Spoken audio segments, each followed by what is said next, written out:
So guys आज का vlog बहुत ज़्यादा स्पेशल होने वाला है बिकॉज आपने टाइटल से पढ़ ही लिया होगा कि यस इस व्लॉग से मेरा फर्स्ट ऑफ सीज़न शुरू होता है। एक इंटरेस्टिंग फैक्ट और एक चीज़ शेयर करना चाहता हूँ which is cheat meal is way much better than cheat day. और आप ये भी बिलीव करो कि अब तक की जिम की जर्नी में मेरे शोल्डर्स इतने कभी भी सोर नहीं हुए।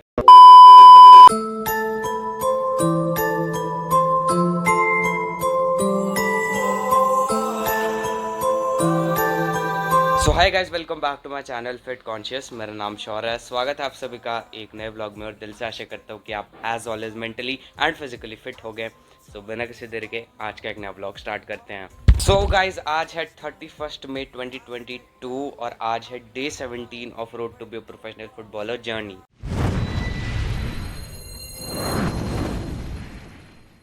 सो guys welcome back to a brand new vlog और आज है ट्यूसडे और अभी दोपहर के 3 बजने को आए हैं। सो गाइज आज का व्लॉग बहुत ज़्यादा स्पेशल होने वाला है बिकॉज आपने टाइटल से पढ़ ही लिया होगा कि यस इस व्लॉग से मेरा फर्स्ट ऑफ सीज़न शुरू होता है। अब जो भी नए व्यूअर्स हैं उनको ये समझ नहीं आ रहा होगा कि what is this of season. Of course उनको थोड़ा बहुत हिंट मिल रहा होगा कि कुछ ऑफ होने वाला है और कुछ बंद होने वाला है। तो straight to the point, off season का मतलब होता है एक break from your particular craft. तो मेरी टर्म्स में मैं आप लोगों को बता देना चाहता हूँ वो है ब्रेक फ्रॉम द क्लब। तो देर किस चीज़ की, फटाफट से स्टार्ट करते हैं ये first episode of my first off season.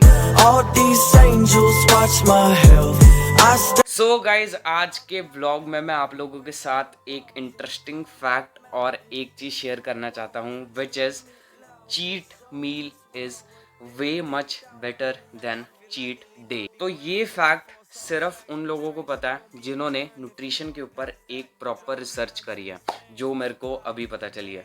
इस फैक्ट को शेयर करने से पहले आप सभी लोगों से हाथ जोड़ कर रिक्वेस्ट है कि भाई प्लीज़ ये चीज़ ज़रूर याद में रखना कि चाहे वो चीट मील हो चाहे वो चीट डे हो, it is bad amount of calories that you are consuming.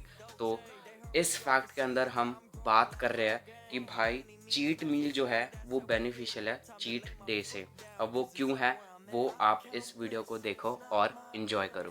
तो इस फैक्ट को समझाने के लिए मैं आप लोगों को अपना एक एग्जांपल दूंगा और दो सपोजिशन दूंगा जिससे आपको एक डिफरेंस पता चल जाएगा चीट डे में और चीट मील के बीच में। तो अच्छे तरीके से समझो कि मैंने ना ये डिसाइड करा कि मैं 29 डेज़ के लिए ना अच्छे तरीके से ट्रेन करूँगा, प्रॉपर न्यूट्रिशन लूँगा और उसके बाद 30th डे पे या 31st डे पे मैं क्या करूँगा, एक चीट डे मनाऊँगा। और दूसरा सपोजिशन ये है कि मैंने ये डिसाइड करा कि मैं एक हफ्ते में ना मंडे टू सैटरडे बढ़िया तरीके से ट्रेनिंग करूँगा और संडे को एक चीट मील रखूँगा as a lunch, as a dinner या इवन एज अ ब्रेकफास्ट। एक चीज़ ज़रूर नोट करना आगे बढ़ने से पहले विच इज़ कि हम चीट मील की बात कर रहे हैं। तो संडे को अगर आपने ये डिसाइड करा है कि आपको चीट मील खानी है तो ब्रेकफास्ट, लंच, डिनर में से आप किसी एक टाइम पे ही चीट मील खाओगे बिकॉज चीट मील का मतलब ये है कि वन टाइम रिवॉर्ड। तो इन दो केस में चीट मील कैसे बेनिफिशियल है उसका फर्स्ट पॉइंट इज कैलोरीज। तो अगर आप एक महीने में एक चीट डे रखते हो तो आप ये सोचो कि आप ब्रेकफास्ट में भी, लंच में भी और डिनर में भी चीट करोगे, जिसकी वजह से आप ये सोचो कि आप कितनी ज़्यादा कैलोरीज कंज्यूम करोगे। वेयर एज अगर आप एक चीट मील लेते हो एक हफ्ते में तो ज़्यादा से ज़्यादा आप 4 या 5 चीज़ें खा लोगे मैक्स टू मैक्स, जहाँ पे आपका पेट पूरा भर जाएगा।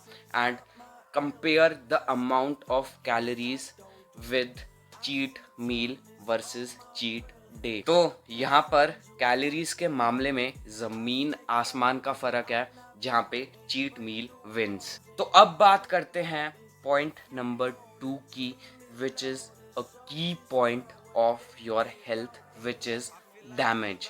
तो अगर आप एक महीने में एक बार चीट डे करते हो और जैसे मैंने पॉइंट नंबर 1 में कवर अप कर लिया कि आप ह्यूज अमाउंट में कैलोरीज कंज्यूम कर रहे हो और वो जो कैलोरीज है ना वो ऐसी कैलोरीज नहीं है जो आप एक प्रॉपर न्यूट्रिशन लेते हो ना, उसके अंदर प्रोटीन्स कार्ब्स के ऊपर आप फोकस करते हो। लेकिन आप 1 महीने के बाद जो कैलोरीज कंज्यूम करने वाले हो ह्यूज अमाउंट में, उसके अंदर फुल कोलेस्ट्रॉल, फैट और अन्य प्रकार, जो मैं मतलब नाम अगर ले लूँ तो वो चलता रहेगा, और मेन की फैक्टर विच इज़ शुगर।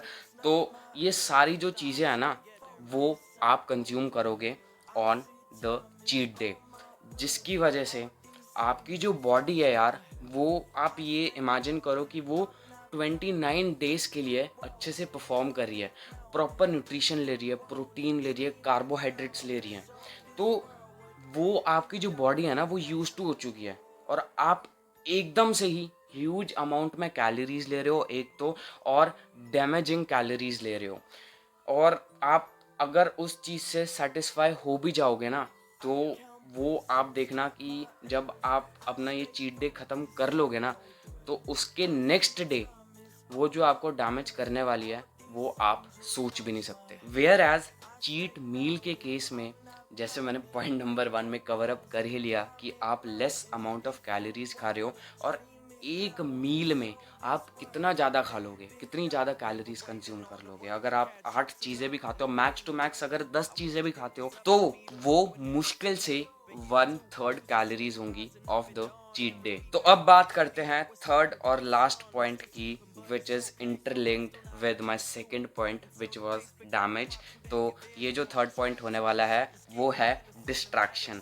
तो फर्स्ट केस लेते हैं भैया कि आपने 29 डेज अच्छे तरीके से ग्राइंड करा, चीट डे रखा 30 या 31st डे को, और नेक्स्ट डे आपने ये माइंडसेट रखना है कि भाई फॉर अब नेक्स्ट 29 डेज ना मेरे को अच्छे तरीके से ग्राइंड करना है, ट्रेन करना है। तो आपने एक कहावत सुनी होगी, ज़िंदगी में कुछ ज़्यादा पाना बहुत ज़्यादा ख़राब होता है। तो ये इस चीट डे के केस में भी लागू होता है कि भाई तुम 29 डेज अच्छे तरीके से प्रॉपर न्यूट्रिशन ले रहे हो, अच्छे तरीके से ट्रेन कर रहे हो, और उसके बाद तुम बैड न्यूट्रिशन ले रहे हो, एक दिन में इतनी ह्यूज अमाउंट ऑफ कैलोरीज ले रहे हो which is very very bad for you. तो नेक्स्ट डे जब तुम सुबह उठोगे ना भाई, तो पहली बात तो मेरा जो ऐसा केस था कि हाँ मैं पहले चीट डे करता था ना, तो नेक्स्ट डे ना बिल्कुल भी मन नहीं करता था, आलस आता था। तो समझो कि भाई तुम 29 डेज ग्राइंड कर रहे हो, एक दिन बहुत ज़्यादा गलत खा रहे हो, और अगले दिन तुमने डिसाइड करना है कि तुम्हें 29 डेज ग्राइंड करना है, तो वर्कलोड बहुत ज़्यादा बढ़ जाएगा, ये चीज़ समझो। और वो जो कैलोरीज तुमने एक दिन पहले खाई है ना, वो तुम्हें बहुत ज़्यादा डैमेज करेगी, और उसको बर्न करना 4-5 दिन तो भैया ऐसे ही निकल जाएंगे, बिकॉज तुमने इतनी ही ज़्यादा कैलोरीज कंज्यूम कर ली हैं। और हाँ, लेकिन ऐसा भी नहीं है कि तुम अगर चीट मील खाओगे तो उसके बाद नेक्स्ट डे तुम्हारा माइंड डाइवर्ट नहीं होगा, डिस्ट्रैक्शंस नहीं आएंगी, लेकिन of course less amount of calories, high amount of calories, दोनों का कंपैरिजन कर लो, किस में ज़्यादा माइंड डाइवर्ट होगा, किस में ज़्यादा डिस्ट्रैक्शंस आएंगी, वो आप खुद ही समझ जाओ। और हाँ, जैसे बताया कि चीट मील में लेस अमाउंट ऑफ कैलोरीज हैं, तो 1 या 2 वर्कआउट में ही वो जो कैलोरीज हैं वो बर्न हो जाएंगी। And yes, in the end ये कहना चाहूँगा कि excess of everything is bad. So guys, it's next day और अभी शाम के 4 बजने को आए हैं, and now it's time for a workout.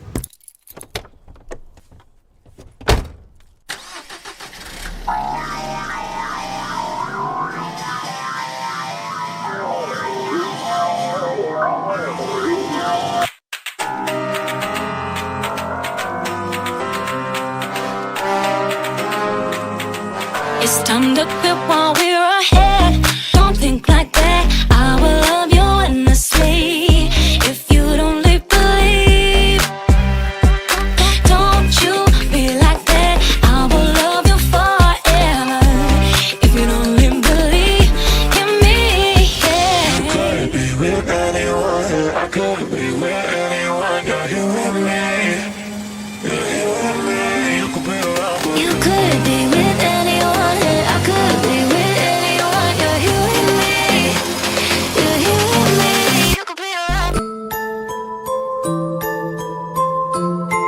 Guys it's next day और अभी दोपहर के 3 बजने को आए हैं एंड यस कल वर्कआउट करने के बाद मैं बहुत ज़्यादा थक गया था बिकॉज आप लोगों को पता ही है कि भाई इस नई प्रेप के हिसाब से और इस न्यू प्रोग्राम के हिसाब से new set of exercises perform करनी है with great and high intensity. तो कल सोने के बाद जब मैं आज सुबह उठा तो मेरे जो दोनों शोल्डर थे ना वो इतने ज़्यादा सोर हो गए कि आप बिलीव नहीं करोगे कि मैं सुबह उठ भी नहीं पा रहा था।